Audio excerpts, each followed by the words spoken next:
On our podcast show today, we are still in Taiwan. And for a good reason, because we couldn't leave until we finished our triple CEO run, where we're going to be speaking to actually 3 CEOs today. One of them is newly anointed, but it was destined to be. And we're going to explain a little bit more about how that actually happened and that story behind that. But in the meantime, I would like to introduce this gentleman that I've known for a very long time, Winston as well too. His name is Aaron Licht. Thank you so much for having me, guys. Thank you so much. Welcome. Right? All these years? Aaron Licht? Very good. Very good. I'm very German. not German at all. Absolutely. So Aaron here is now the CEO of a company that you may or may not heard of, because we have very many audience members out there, called Be Quiet. I'm not telling you to be quiet. I'm just saying that that's the name of the company. And it's been, for many years, it's been a butt of many jokes. Because when someone tells you to be quiet, it's like, oh, what are you saying? What? Excuse me? Especially in New York. I'm walking here. Be quiet. No.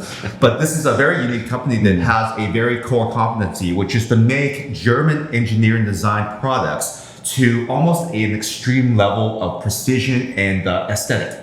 Right? Mm-hmm. And their signature color is black, which is something that's extremely recognizable. There is no mistaking the Be Quiet logo, which is orange and black. Orange, black. And white. Yeah. And it is something that a lot of enthusiasts really, really enjoy because it's a good contrast towards the RGB look, and also the tasteful and aesthetic of maybe perhaps a BMW. It works. Or Mercedes-Benz. Orange and black.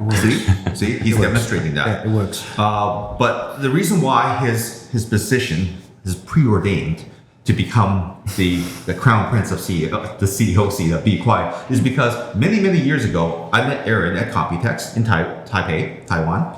And when I met him and we were going to this party, he handed out his business card. And at that point, the distributor the company that he was working with, this Be Quiet was actually one of the very first brands that he was in charge of actually launching into the world. So he was actually employee probably number 1, 3, 2, one of the early ones, right? And he handed me this business card. And this business card I've kept ever since, because he told me that, oh, this is very premium, very expensive. You might want to hang on to that. I only have so many of these. The card was made of titanium. It was anodized with black and orange. I still have it to this day, and I use it to open my Amazon boxes because it's so sharp. I don't think it's going to make it through customs again because of the world that we live in today, because it's very sharp. Impossible. And from that day, I'm like, there's a reason why I kept this, because I knew all along is that this guy's always been kind of the face of Be Quiet to the world. And to be CEO was actually just a part of the roadmap. It's a roadmap. It's the roadmap. The way you described it sounds very simple, right? Yeah, it's super simple. Simple life. There. Right? But it wasn't a simple road. And being a CEO is a lot of responsibility. And I know that Aaron was clearly the one with the energy and the tenacity to actually get to that spot, because PC hardware, building PCs, lots of ups and downs, right? Oh yeah. The market has gone through so many things, yet Aaron has persisted. So what I want you to do for us, Aaron, is kind of give us the example of being, because basically it was a startup, more or less, right? It was a startup. Yeah. And you were basically one of the first people to help it out there. Can you explain to us what are the steps to a successful startup, and also as CEO, how you're going to take it to the next level? All right. Well, first of all, thanks for the great introduction.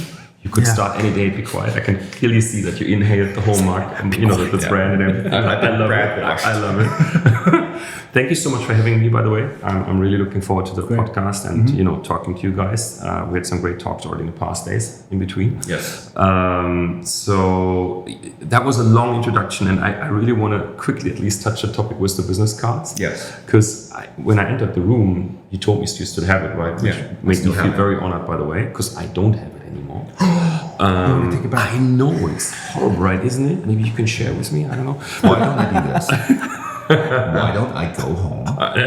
When I'm home, I'm going to go grab it. I'm going to frame that thing And if you give me your UPS number, I'll ship it to you. Okay, And you can put it by your desk. I love the idea. let's put one on top. I told you I'm going to visit you. Okay. I'm going to take care of that. I'm going to come over and we do it in person. Okay. Okay, I'm going to hand it to you with both hands because that's the Asian way. So I'm going to hand it back to you. And then we collect questions in the podcast, and then we just follow up in, I don't know, 6 months, 5 months, whenever I'm there. Next year. Yeah. So, okay. A little follow-up podcast Awesome. be nice. So when I had the card, I remember. Maybe first of all, Be Quiet was started kind of in interesting timing. At that point of time, I was still at university, and I was always self-employed. I started a website, right? Okay. PC Max. We were reviewing hardware during my school time. Had a very positive impact on my school grades, by the way. I barely attended school because suddenly I was getting sponsored money, right? I had a 468 times 60 banner on the website giving me 50 euros a month or something. That's how you started. It was not much money, but it was making school being less interesting. So first I did the website, and then during studies, I started to realize that, and I think you know that also very well, that there was a need in industry for a PR agency that is more like an expert on the tech level. That is able to talk to editors on a, I would say, eye level, can explain power supplies, graphic cards, capacitors, whatever it is. So I started an agency, and one of the very first clients was actually Be Quiet, because it was listed before, and they started their own brand. So I didn't found it. It was 3 founders, Stanislav Miki, Lina, and Oleg Ushkats. They founded the company. But I was basically involved from day one, because Stas, very old friend of mine actually at that point of time already, called me and say, hey, can't you do the PR for us? Because I know you know everyone in the industry. Why don't you run it for us? So Sunday I was on the spot doing international PR for them, meeting you with Christoph Katzer, remember? So I basically met all of you people by doing that, also extended network. It was an amazing time for me. But I basically know every product they launched and also every employee. I told you, we still, at Be Quiet, we still have people that have on the paycheck employee number 3, which I'm very proud about. I mean, I didn't manage that. That was the former founders and CEOs and also, right? But they did a very good job in maintaining the team and keeping it happy. And I'm really honored to be able to take over, because it's exactly my philosophy, right? It's all about the team. We couldn't do that. We couldn't be there. You ask, how can you be successful? In my opinion, it's all about the people that you surround yourself with. It's the people around you, either in the company, but also externally. I mean, this is why I love this industry so much. Everybody knows everyone, and if you're positive with people, you can actually rise and you can grow very good. Plenty of opportunities through connections that you make, right? Exactly. So I think that's also, in my opinion, the most important part. If you want to ask me about how can you be successful, how can you grow, go out to exhibitions, meet people, meet vendors, whatever it is. Just go out. Talk about it. Definitely. Now, this week we've heard, based on our conversations with other tech leaders, there's different definitions of what a team is. Some people define them as a family. Some people define them as like a football team where everyone has their part to play.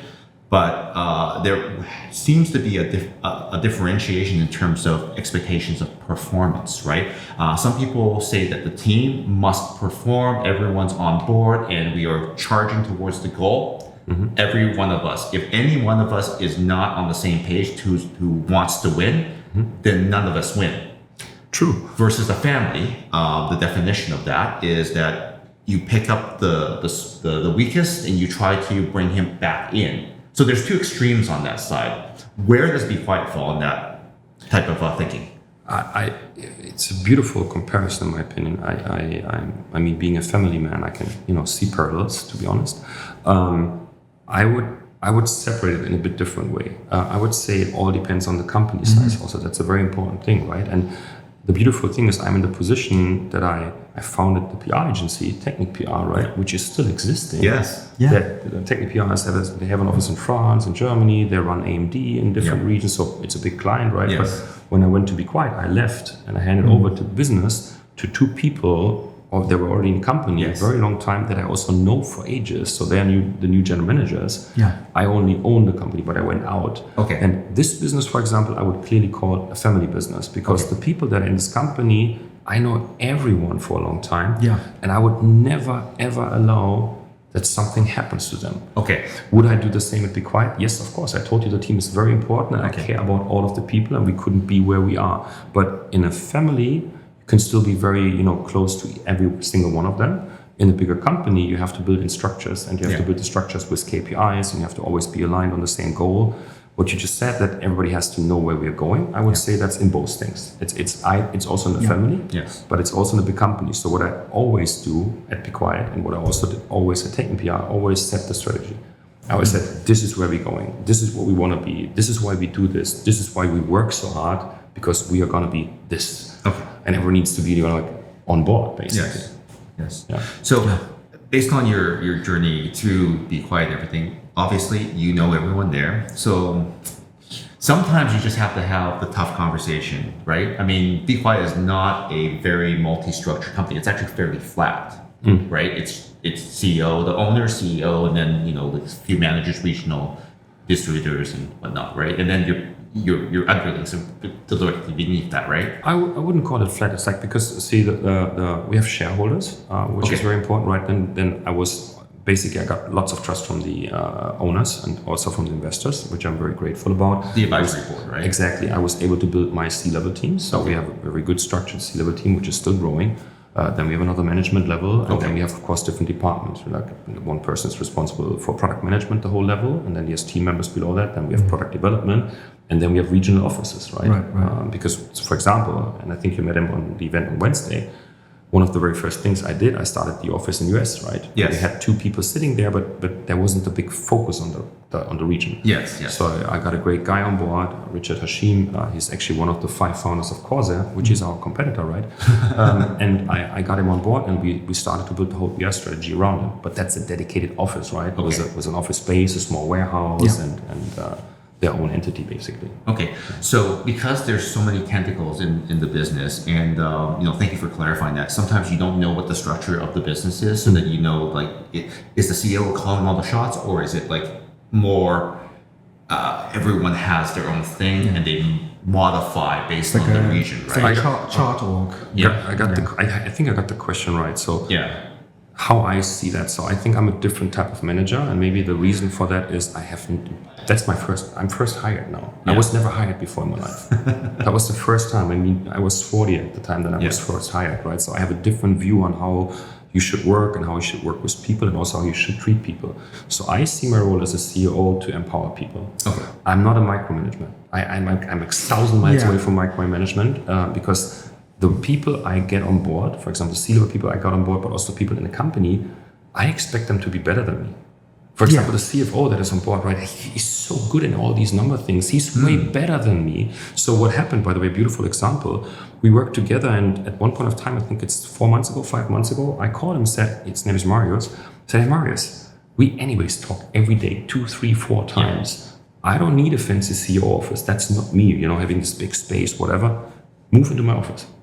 Let's put a table in there. Let's share the office space together. You can listen to my calls. I can listen to yours. If you need one, private one, you can go out. We have these meeting boxes. Yeah. But we both hear what we're talking, and I can basically just lean over and say, you're fine with it. And he's like, I checked the numbers. Everything is good. Great idea. Do it. That's the thing. But that's his responsibility. Collaborative working. Yeah, but it's also, I trust him, right? Yeah. And I think you have to build this on trust. Of course, we have KPIs. I mean, we are a business, right? We want to grow. We want to be make more money. End of the day, that's the whole idea behind it. Yeah. But you have to give people the trust, and you have to also give them responsibility in terms of KPIs. Right? So this is actually fairly important. We've spoken to a lot of companies out there that don't seem to manage by the numbers. Maybe they do, but the numbers are there. Okay, that's fine. I'm going to ignore them anyway. But it sounds like Be Quiet is more in tune with the data than some of the other companies that we've spoken to as well too. So that's very good that you brought that up, is that the CFO sits beside you.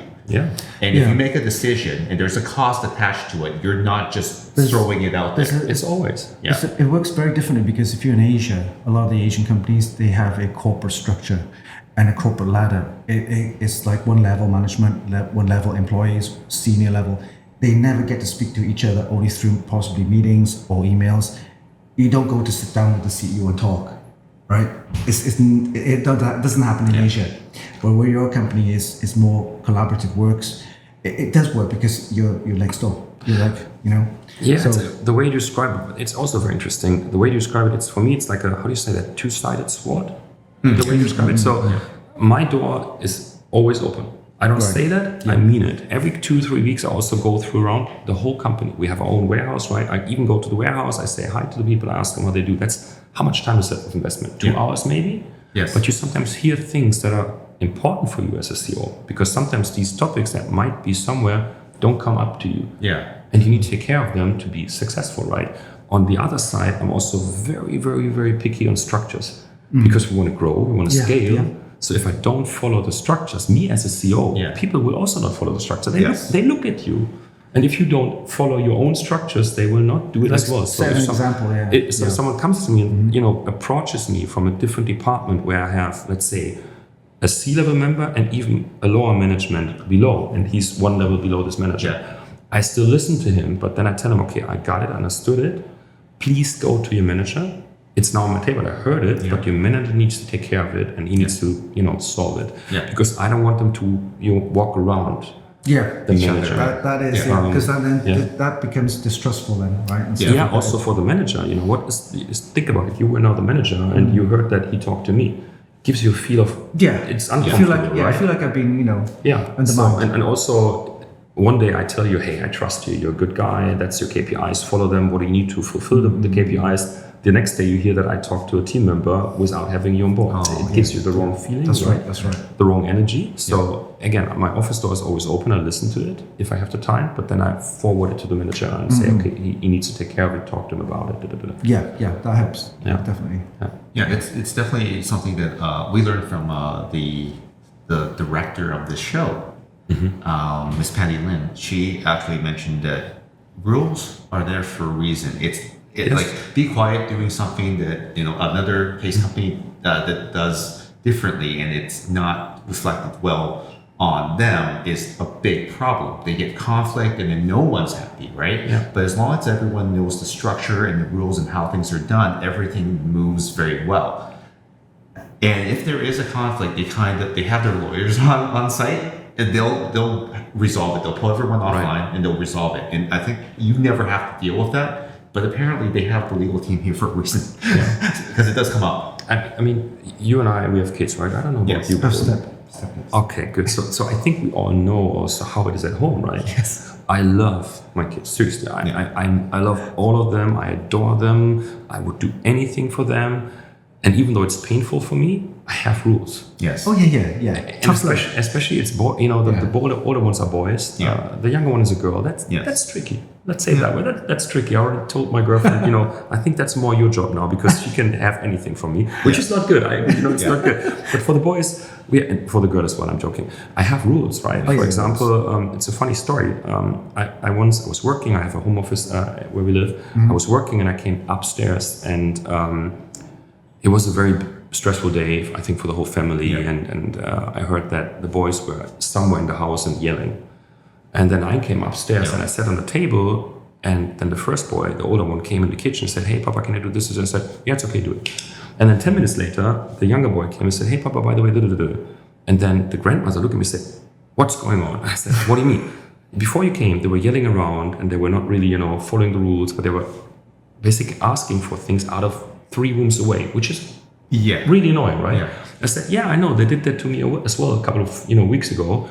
And then I told them, it's enough. I don't want to yell throughout the house. If you want something from me, you come to me. Mm-hmm. So I told the older boy who was able to write, I said, you take now a white piece of paper and you write it down 5-6 times. If I want something from my papa, I'm going to come to him. Yes. And the younger boy who was not able to write, I said, and you draw me a really nice picture, which shows that, you should come to me. He drew a amazing picture, by the way, with him yelling and then, walking.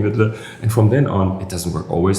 Not that I would be the perfect dad or something. It doesn't work always, but they follow the rules now. Yeah, you said some discipline, and you have got to have discipline, because if you don't have discipline, nothing gets done in the house, what have you. But the kids need to learn that as well, right? They, it's good to get them at the early age to do that.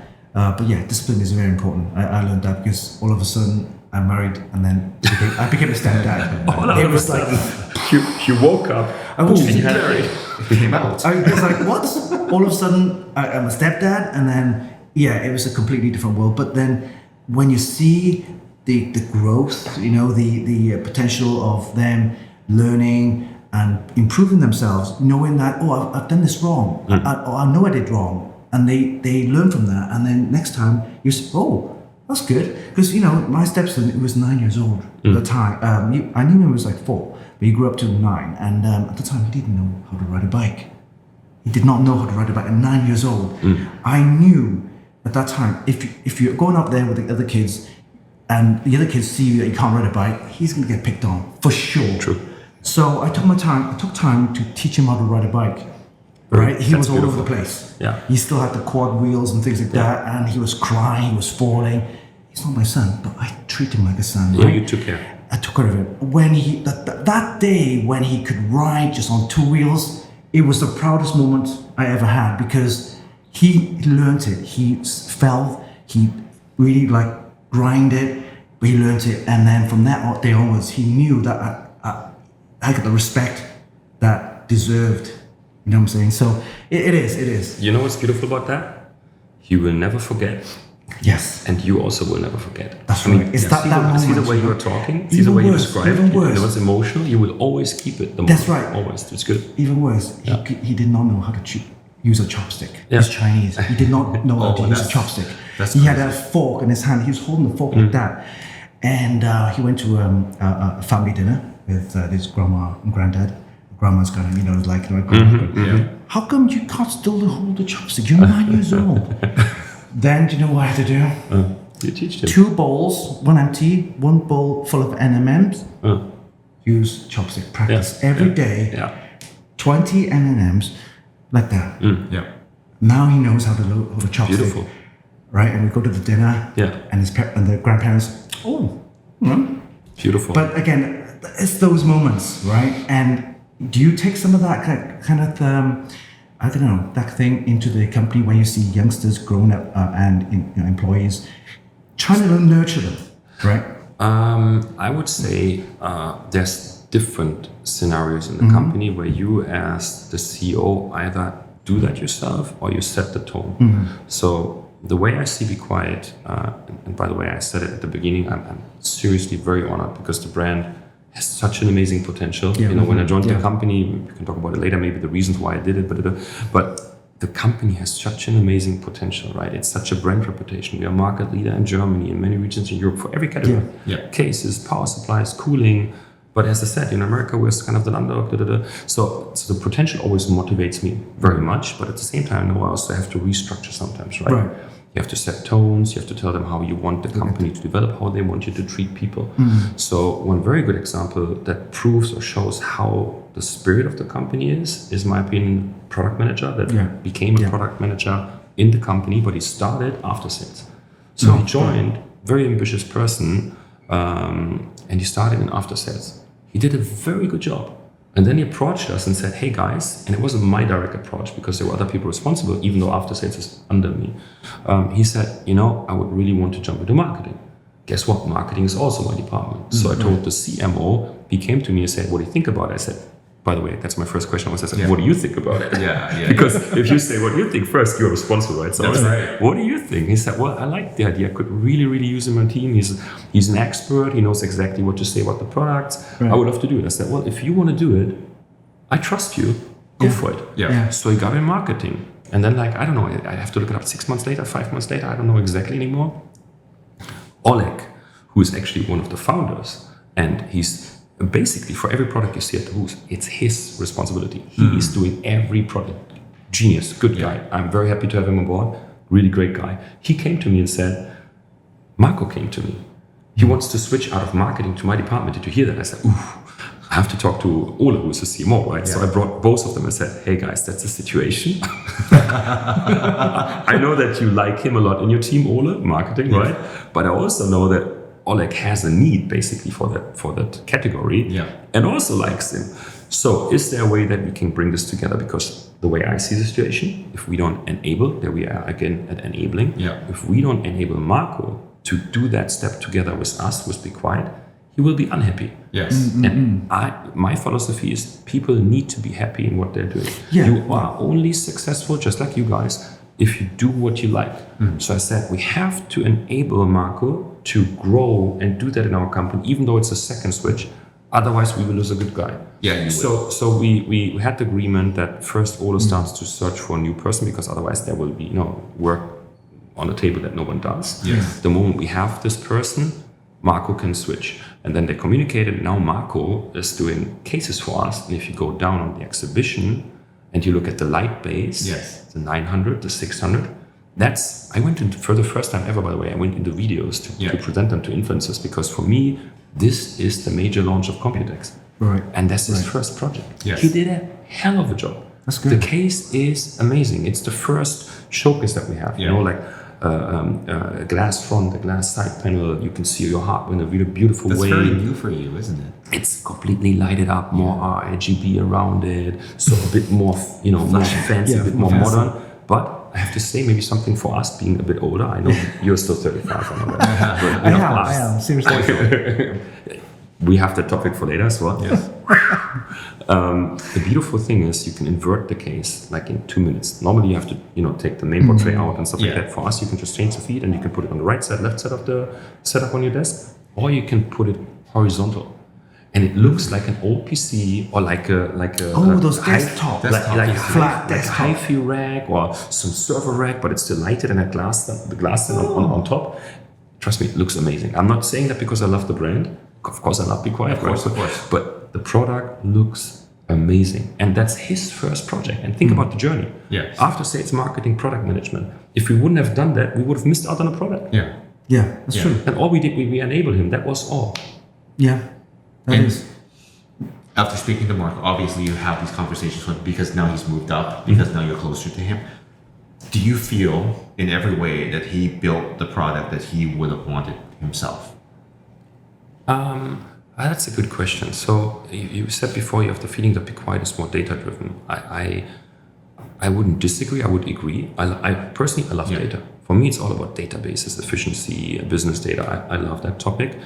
In my opinion, there's always room to have more. But you are right. We are very data driven. We look exactly like in what region are we going to go.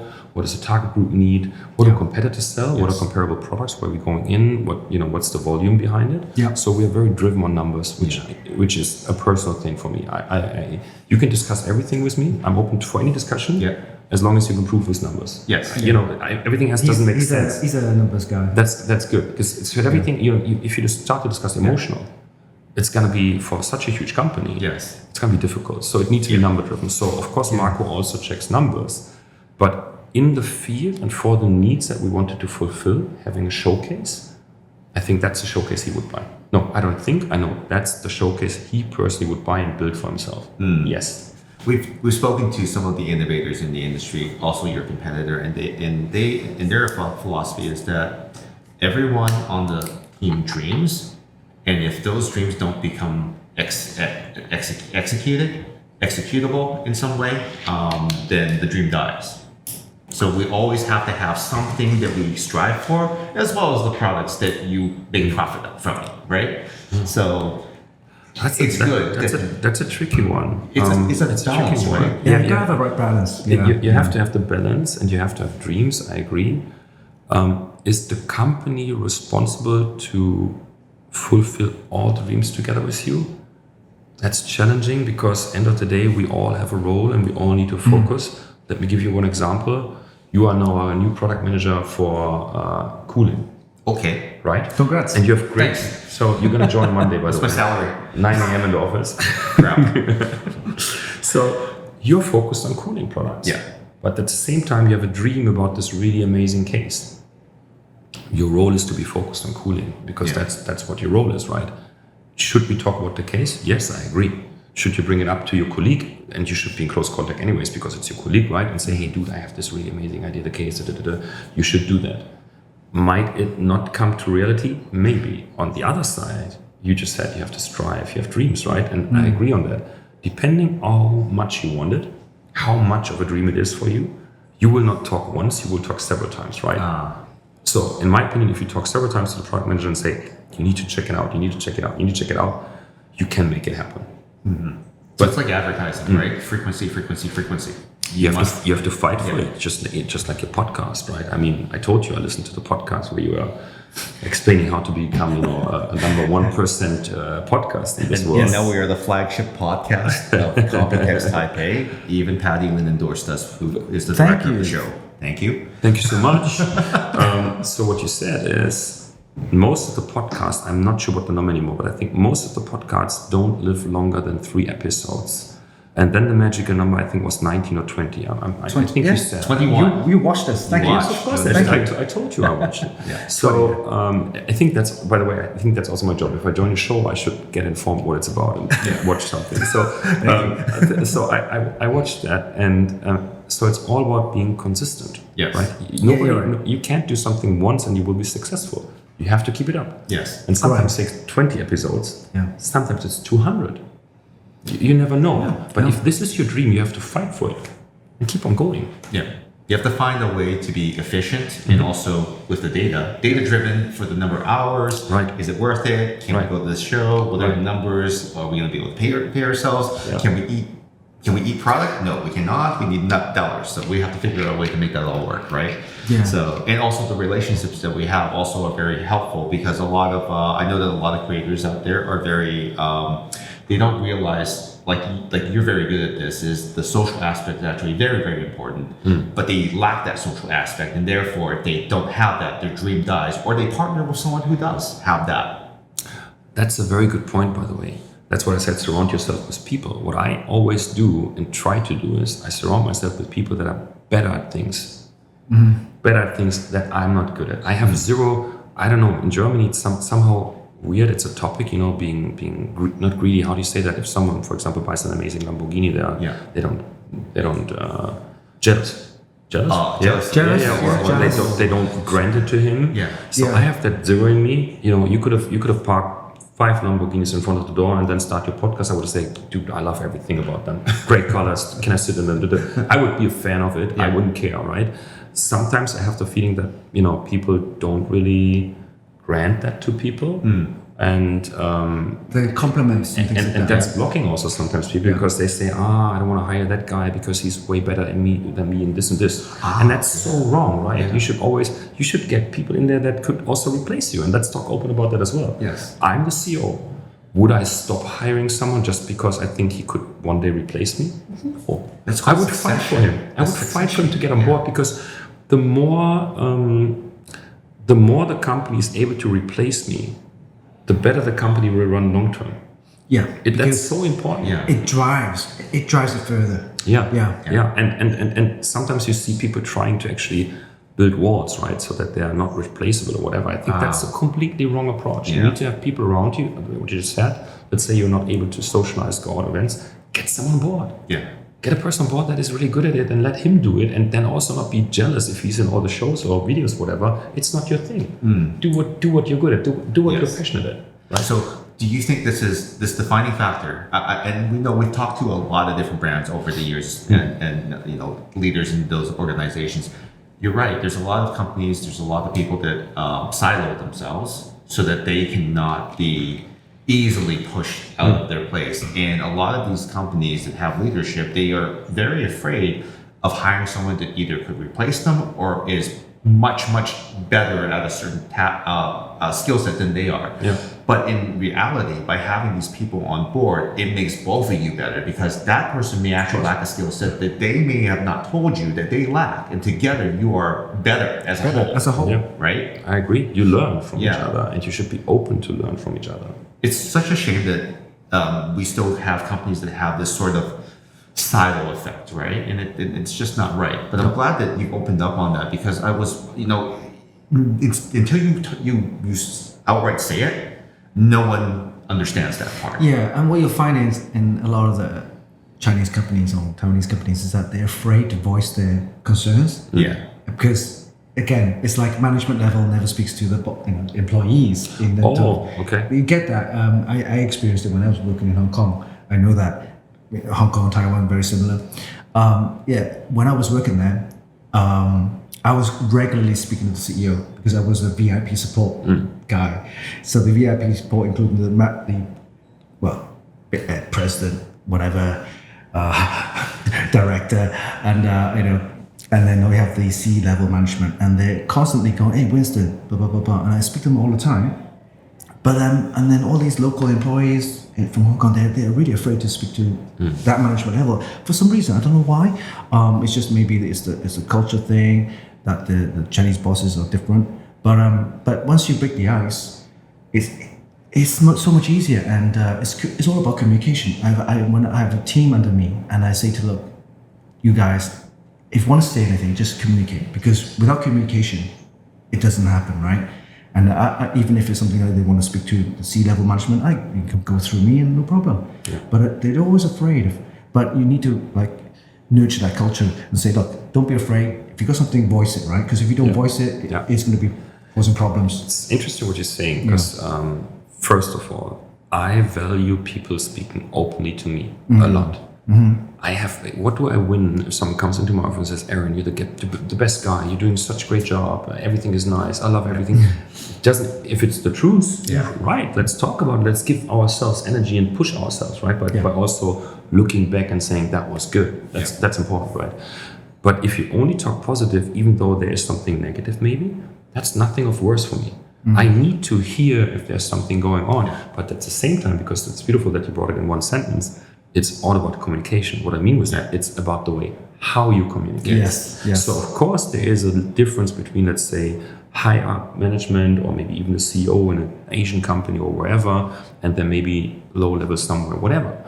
So it's about the way how you communicate it. I think if you would do it, for example, I can talk myself, if I would hear that in a meeting in a very negative, not solution oriented way, I would talk about it separately and say, hey, I hear you, but that's the wrong way to do it. So speaking, for example, then how do you say that, between four eyes? If it's like a real critical topic, just between two people. That's, in my opinion, should always be possible. But if you do it in a meeting, it should be solution oriented. So you say, hey guys, and we do these kind of meetings where by the way, also I get critics. Yeah, say, hey, we took too long for this decision. It does lead to this. We need to step it up. And I say, hey guys, you're right. Next time we do it this way. So it needs to be okay, that's the situation. This is how we solve it, and we want to all be there. Yeah, so constructive criticism, right? Yeah. So having you criticize a product or whatever, an idea, then you have a solution, or come together to find a solution. But it's also a way of, I agree, being able to be criticized is very important, but also being able to understand that we all make mistakes. It is so weird, right? I have experienced so many meetings and things in the past, 10, 15 years, where people were clearly afraid of doing a mistake. That's it. I can say that in a podcast, I also say it in every company I am in, I do mistakes on a regular basis. Yeah, we all do. And my team members, my employees, my partners, I'm totally okay with them doing mistakes. There's just two things around it. Fix them, or let's fix them together. And please, please, please, please don't do them twice. Because that's also that's why I see mistakes. I make mistakes, but I would be very mad about myself if I did them twice. Once, totally okay. You have to adjust it, you have to change it, you have to, maybe set a different target. But what I always sometimes, draw on the whiteboard as well, we are here right now. And we're talking about the decision and the target group, whatever it is. And we have 80% of the market data. That's the point where I say, hey, we have 80% of the data, let's do the call, let's do the decision and move. And we move a bit to the right? And then after 1 month, we see, okay, it was the wrong direction. So we readjust, but we moved. We moved already, right? We are not here, we're already here. So we just adjust to the left. And that's so simple to understand. And trust me, everyone makes mistakes. Maybe they don't talk about it, but trust me, everyone makes mistakes. We all do. We kind of live in a world where, even from grade school, we get grades. And if we don't achieve the A, which is a very big deal in Asia. You gotta get the A. If you're not an Asian, you're a Bijin, and no one wants to be a Bijin in Asia. All right. That's bred a society that actually is afraid of losing. But in order for you to win, you kind of need to love losing, and you kind of need to be able to learn from it. You can't be afraid to lose, otherwise you'll never get better, right? Interesting. Let me think about it, because I hate losing. But you need to love it too, so that you can become better, right? There's a story around it, by the way. It shouldn't let you affect the way you work. Yeah. Even if you lose, you learn from your mistakes. You get that. Okay, I'm not going to be like that again. You better yourself. Maybe You I have improve to. yourself, Maybe right? for me, maybe it's a language topic, by the way. You should never ever be afraid to do mistakes. I agree. Yes. Because it's gonna make you definitely. slow. Yeah. And me personally, I hate being slow. I want to do things way faster, quicker. Slow is boring. Right? So The amount of mistakes we've made for the podcast is unbelievable. But you wouldn't be here if you wouldn't have done them. Exactly. Very simple, Yeah. right? Very I simple. love to eat crap. We tried a software company that just failed on us on our podcast. Yeah, of course. We had equipment changes and stuff like that. It's all learning. Yeah. But like you said, it's so much you have to like accept. Also trusting the wrong people, right? And it doesn't matter if it's business-wise or private. Sometimes you just have to go through this, how do they call it all on Instagram? You have to go through this dark path until you can write it and describe it any way you want, but the bottom line or the message is true. Sometimes you have to go through different periods or difficult periods or exhausting periods or stressful periods. You have to watch yourself. Yeah. You have to take care of yourself, take right? care of yourself, But end of sure. the day, sometimes you have to go through this. You have to be there also sometimes to grow to the next level, right? Yes. But what I wanted to say is, for me, and maybe it's a language barrier, there's a difference between making mistakes and losing. So personally, I hate losing a lot. Really, I'm a very competitive person. Yes. And there's a funny story around that, by the way. I don't know if you have the game in America, which is called Monopoly. Monopoly, yeah. Oh, Of course. it's my favorite game. My son wins all the I played time. that with my boys, by the way, as well. I was waiting for the day they could start to play it. Now that we have like 6 different versions, I love it. I played it when I was young as well, and my mother still tells the stories on family events. Now I'm laughing. When I was young, I was embarrassed. She said we played Monopoly, and you lost. And you were so mad. It was winter time in Germany. We still had snow in these days. It was winter time, and I was so mad. So she had to take me, and she put me on the terrace in the snow, and the snow was melting around me in a circle. That's what she said. So I'm competitive. I hate losing. I would say making mistakes is not losing. Yeah. But if I set myself a goal and I want to conquer this region, for example, or do this and this, and I lose, I'm a bit mad about it, and I want to understand the mistakes. So that the mistakes are fixed and not happen again. Yeah. But you know what I mean? Like mistakes and losing, I think this is make more a difference. pointed towards because maybe in Germany they don't do this, but in North America they do this one thing that actually drives me crazy, and many parents crazy as well too. It's called the participation trophy. What is that? If you participate in a competition, traditionally there is a winner and a loser, right? Yeah. In order to protect the fragile egos That's wrong. of young people, I can tell you it's wrong. participation trophies are for down to 8th place. It's wrong. It is wrong. I think it's wrong. But you don't even have to stay. So I have also a story around that. We live in a village because I am 3 days a week in a big city like Hamburg or whatever. I travel a lot. Yeah. I like that. I love that. Would I live in a city? I don't know. I'm a village guy. Yeah. I want to have some space, a garden, a garage, or whatever. So we live in a village, and I met a guy in the gym. I don't know, maybe a year ago, and he was very empathic, nice guy, and he wanted to start a judo school. And I wanted my boys to do some kind of fighting because I think it's good for the way you respect people, you treat people. Sounds weird, right? If you, I don't know, maybe whatever it is, maybe that's different. Yeah, discipline. But I did karate a long time, then I did some boxing, and then I did Wing Chun. So there's different things that you can do, in my opinion. Yeah. But it's about respecting your teacher. The other one, it's not about. I wouldn't do these raw fight things, right? Yeah. It's a lot about tradition for me. So I wanted them to go there. It took me 1 year to participate because he had limited spaces. Then we went there, and after I think 3-4 classes, the first tournament was up, and he asked me, "You want to come with your boys?" I said, "For sure, I'm going to come." I asked my boys, "Then you want to do it?" I would do it. I'm going to be there with you. And from now on, by the way, it's also our man thing. Sometimes I take my girl with me, my little girl, but most of the time I drive there early in the morning to the fight, and I'm with them there, and I look at them, and I help them, and I'm standing next to them. So emotion-wise, it's nice. The first 2 tournaments were very painful. Yeah. So the oldest one went to the first fight, and when we're home, he he's fighting with me, and he's very strong already, in my opinion, right? And he also dares to do a lot that I think sometimes, hey, dude, that's too strong. That's too hard, you know. And then he had his first fight, and he you know, that's also what I love, right? You do this, and then you approach, you shake hands and everything, and the other guy just took him in 1 minute and threw him on the ground. He was lying on the ground like a turtle. Yes. Right. And he looked at me, and I said, "Don't worry, everything is good. If you want to, you know, stop it, stop it." So he won. He lost anyways, right? So he shook hands, and I could see now he started. And he came to me, and that's the most important, by the way. You have to be there. So I gave him a hug and said, "Doesn't matter at all. Just think about the experience you just collected. You know, it's all about the experience. In the next fight, I want you to be like at home. Think about the guy like he was your dad, because I knew he could." The only reason he didn't was it was just new to him, and like it was a big fight. It was like 400 people in the hall watching. So that's difficult, right? You go on the stage, everybody watches you, and then you even fail. And I think, and that's a big thing, maybe for another podcast one day. I think also for us men, it's a very, very hard thing. It's a pride thing. You want to be strong. You want to protect. Even though him being 8 years at that point, right?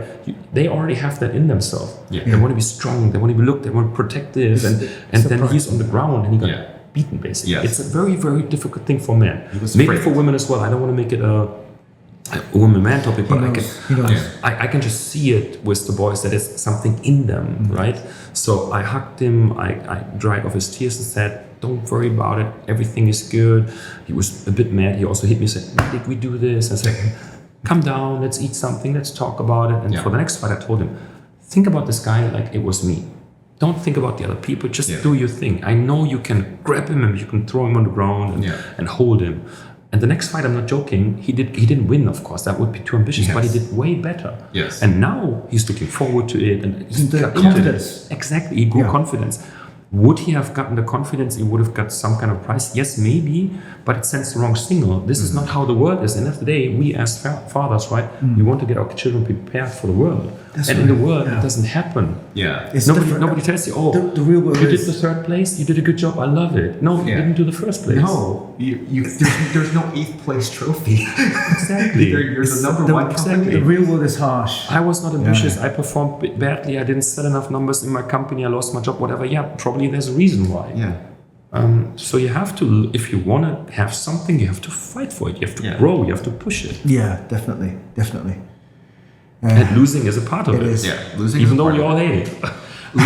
And this is where it comes from loving to lose.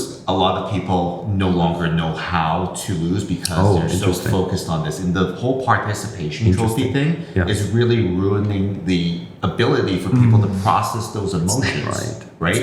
Because now everyone wins. Yay, everyone wins. No, not everyone wins. And I hate to say that, right? I would love to have a world around, especially my kids. For me, it's over anyways, right? I'm in this world now. I know how the world is sometimes, but of course I would love to have a world for my kids out there where they're overprotected and everything is nice and everybody's nice to each other, like a Barbie world or whatever, right? You watched the movie. It was a great movie, by the way. And that would be amazing, right? If it would be that way. But it's not the way. It's not, and it's your job as a parent to prepare your kids to be able to handle it. You don't have to, make them small. You should make them big, but you need to make them being able to accept it and understand it, and not suddenly go out in this world and be completely overwhelmed. Like, what's going on? You need to make them ready. Right. And the other part is to make sure that you teach them kindness, because in martial arts, they teach you to respect and everything, but they also teach you some deadly skills where you have a level of power that if someone were to mess with you or you have the ability to help someone, you do that because you have the power to do so, right? Giving and kindness is just many people's superpower. Now you brought up a topic. How many hours do we have left? Because I agree 120, I don't know how much percentage. In my opinion, being kind, also being humble, but also being kind is so important. And the funny thing is, you could twist it. You can describe it in an egocentric way, actually. In my opinion, I'm not spiritual, by the way. I think so, at least.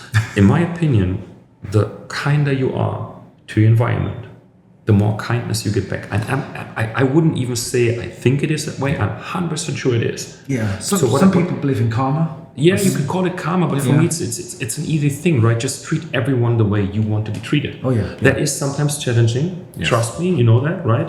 But I want to stick to that, and I teach that my children. By the way, I tell them, for example, there's one rule I have, and I showed that my boys a couple of months ago. Every day, I want to do something good. And let's not overrate it, right? I'm not like donating every day something or doing this and this and this or handing out bread in the morning. I couldn't do that time-wise. But it's the simple things in life. Example, I drive with my car down the street. There's an older lady or a young man or what. It doesn't matter who it is. He wants to cross the street and I see nobody stops. I stop. I stop and I wave and I smile. The weird thing is not every time they smile back, but many times they smile back, but it's not about the smile back. Yeah. For me, that's the good thing already today. I could then stop basically, right? But that's how you should be as a community. Or sometimes I'm shopping and there's an older lady, she has lots of bags to carry. I carry them to car. Yeah. I know it's old tradition, but for me, that's just, why not help her? She's older, she did a good job, maybe she had amazing experience, whatever, just be nice. We call it common courtesy, and that doesn't, common courtesy. Okay. Yeah, and we don't have that anymore. Back in the 90s. Yeah. And this is a big I'm a topic. 90s guy, by the way. It is a 90s. We talked about that. Yeah. You get that everywhere. Yeah. You stop in traffic for the old lady to cross the road. Yeah. You see someone needs help, you go help. Yeah. And sometimes simple as opening the door. Yeah. And they say thank you. Yeah. It's great. But nowadays, But you know what's weird? I would tell all of you, all the people listen, try it out. Try it out for 1, 2, 3 months. It does make you feel I good. promise true, it's about your feeling as well, but even more, I'm 100% convinced that if you do that, things start coming back. Yeah. I You're promise. right. Yeah, you're right. I promise. So many of my friends actually, and also business people, call me very lucky. And I have to admit, sometimes I feel I'm really lucky. Yes. Sometimes, I don't know, I park somewhere, everybody gets a ticket, my car doesn't get a ticket. For whatever reason. So I have the feeling, if you're a positive person, you walk out into this world and you're positive. You have a positive attitude. You, and that's also me. You give everyone first trust. Don't do that. Just trust people first. They didn't do anything yet. Just give them full trust. They can destroy the trust later if they want to. But first of all, give them trust. And you get so much happiness and good feelings back by that it's just more positive in your life. It's positivity, yeah. It's like a magnet, you go out, you complain, That is you do true. this, you attract negative things. That's true. That is true. If you think negative will work. It's all around you. I don't know why. It is. But if we think positive, ideas come up, and it's just that something about it that just attracts it. Yeah. And we have, end of the day, all of us have negative things around us. All of us have to carry something around. For every one of us, something is happening in life. I would not feel confident in saying that my life is always positive. There is things that I'm struggling with, that I'm challenged with, that hurt me. Yeah. But does it make sense to sit on that point and you have to digest it, you have to work with it. But does it make sense? Sometimes I have the feeling people let go, they just let themselves go into this negative. Dwell on this negativity. Yeah. And don't get me, that's very sensitive topic, so don't get me wrong. There's disease and things where you can't get out. So that's a way different topic. But you shouldn't be complaining. And that's what I see a lot. People go out and say, that was stupid, that was shit, he did something wrong, he's annoying, I don't like him, I don't like that. That's the wrong attitude. Yeah. Completely wrong attitude. And it will make your life, trust me, worse and worse and worse. Yeah, it's poison. It's like a magnet. I promise. It's like a magnet. Yeah. I don't, for example, because, and I hope this happens, is that it starts to raise the bar of kindness, right? For example, upstairs in the media lounge, the people there that stock the fridge and make sure that everything's okay. The media lounge, they have some snacks for people. Most people, and you can see this, you can just observe, is that most people just walk by the girls and just not even acknowledge that they're basically Not a good. fixture there, right? Not good. Yeah, walk back and forth all day long. You probably see them 10 times. Every time I walk by, I smile and say, hey, and then Same. I do it the same. I think it's just Your person. There's a person doing something. Yeah. And sometimes it's funny if you meet these kind of people, or sometimes they tell you they're exactly treated that way, and for them it's like the light in the room if someone suddenly just sees them. Yeah. Also, in Germany, where a lot of people sitting on the street, so I never give them money.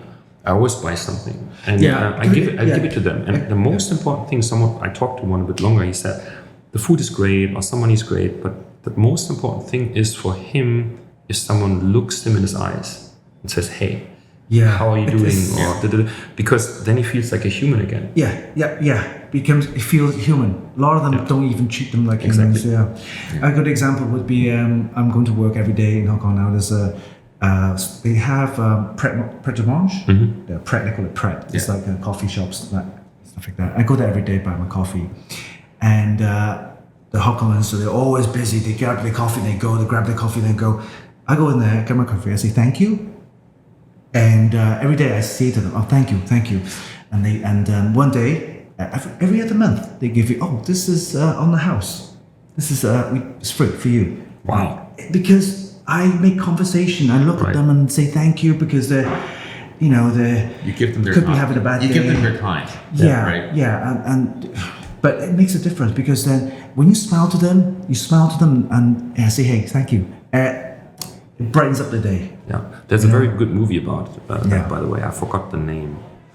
It's a child in school, and I think he lives in a not very nice area in America. And the teacher says you have to come up with ideas how to improve the world.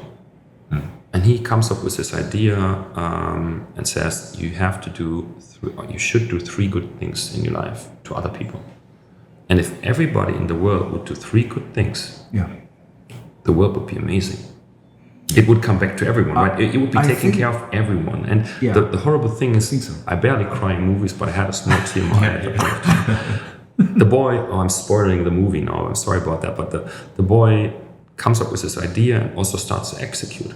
So he does something here, something there, and then on the last thing that he has to do, basically, he walks home, and if I remember correctly, a friend of school is being bullied. And I think maybe I'm saying completely wrong now, but end of the day, he interferes it and helps him, and he gets stabbed, and he dies. Yeah, it's a sad story. And the really sad thing about it is this movement. It started. He didn't realize it. It started, and when he died, it was actually starting to. I'm getting a goosebumps. See that? I can see it. So it started to go on media, and it went into television, and people talked about it, and that there's a movement in this world, and people treat people good, and there's something happening. And he died, and then people come with all these lights to the house, and very sad. Trust me, very sad, and because that's how it touched me. Because for me, that's a good attitude. Why don't we do 3 things to someone else? It comes back. It does. It does. Yeah, it's the having gratitude and exercising your kindness. Those 2 you can always give, and you will receive it back in terms of kindness from others. It's circular, right? That's how I felt about when I went by the media staff. Is that no one acknowledges you. Everyone's just taking stuff and looking like a bunch of vultures, and I saw that. And then, there's nothing left, that's okay. There's no food. I just grabbed it. Hey, thank you so much. I'm sorry I missed the lunch today. Maybe I'll catch it tomorrow. Yeah, cool. Thank you. And it doesn't cost you anything. It doesn't cost you nothing. It doesn't cost you nothing. Just a smile also. A smile and a hello. So I'm glad we're all on the same page, because that means that Be Quiet also has leadership that is kind in promoting of gratitude inside. And also, allowing people to stretch their legs, follow their dreams. Like you're Marco. He followed his dreams. He just found a different way to do it. He did, but as I said, not that I'm always humble is the wrong word, but I always want to, that it's not doesn't sound too fancy or too special. Yeah. For me, that's how every company should be. Yes. For me, that's the role of the CEO. You have to set the strategy, you have to set the vision, and you have to help people. To be empowered and to actually fulfill and walk towards that strategy and be a part of that vision, right? That's your job, right? Yes. You have to set the vision and empower the people to follow you and push forward to the vision, and you have to build the team, right? Yes. But end of the day, being a big company with a big structure, you also have to take care that everything is kind of also organized and prioritized. Okay. So you cannot fulfill every dream. That's just sometimes not possible in this company, but also that's something you have to accept sometimes. The person has a dream and you cannot help him to fulfill it in this company. But you can at least help them find that is the problem. True. And because the industry is so small, maybe there's an opportunity to set that person free so that they can, and maybe they come back. And often times they all come back. I want to say that it's funny. Because within this industry, you always find people within one company, and then they find their dream, find the vision, they'll go to another, but you will see them within the circle, right? And they've learned something new that now, when I was at Be Quiet, I didn't know what I didn't know. Now I know it. I'm coming back, stronger than ever, and I'm just this idea I had before, I know how to execute it. And here's my 10-step plan. Yeah. And here are the numbers, and you can have the CEO check it, but I think this will work. Right. Then you've got the plan. Dream happens, right? Yeah. All right. Okay. Well, so I think that wow. Aaron's very interested in my story, but we met at it was the party that you organized. The industry party on Wednesday, right? Yes, exactly. And we were just talking, and we were 80s, 90s kids. That's how we grew up, right? And I'm sure you guys heard of boy bands were really big back then. And when I was in my teens, okay, I was one of those backing dancers. I think Colin knows about this, right? Yes. For a pretty well-known boy second best looking tech.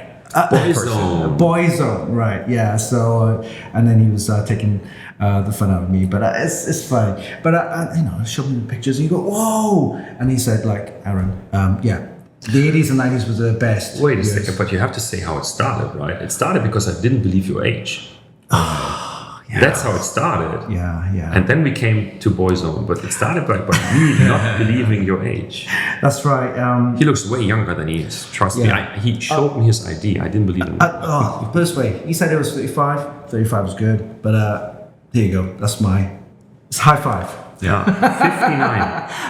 59. He gets his discount in 6 years. His senior's discount comes in 6 years. All right. Well, so funny. This is wonderful. We've kind of almost taken a round trip with you from the first that card, the titanium card, which we'll have to get back to you because now it's the only one that exists. I'm sure of it. I can't believe I kept that, and now it's coming back to the Crown Prince of CEO of Be Quiet, and I'm glad. I'm happy to give it back to you. I'm going to pick it up personally, okay? Okay. And we've learned so much about your organization, how you run things. And this is basically what we want to do is we want to kind of explore some of the organizations. We want to kind of compare and contrast things. And hopefully what Aaron has said will help your organizations grow, be more positive, and also make a bigger impact out there because you have the power to give. You also have the power to receive gratitude, and you also have the power to make someone's dreams, maybe not right away, come true by setting their expectations and giving them the training that they need. Yeah. So thank you so much. Thank you. Thank you for having me. It was a pleasure. Thank you for giving me Be Quiet. They are good to see you. Power and also cooling manufacturer based out in Germany, coming to the USA with more of a vengeance because they're now based there. So you should see some more products that are more US focused with some of the taste and preferences of the North American market. And we can't wait to see what you do there. And for those that want to find out more information about Be Quiet, it's actually bequiet.com now. Is it .de or .com? It's .com. .com. Okay, so you got the URL. Yes. Yeah. And on that note, thank you so much. And we'll see you again in the next podcast, which should hopefully be just as entertaining. Yeah. Until then, bye-bye. Bye-bye. Bye-bye.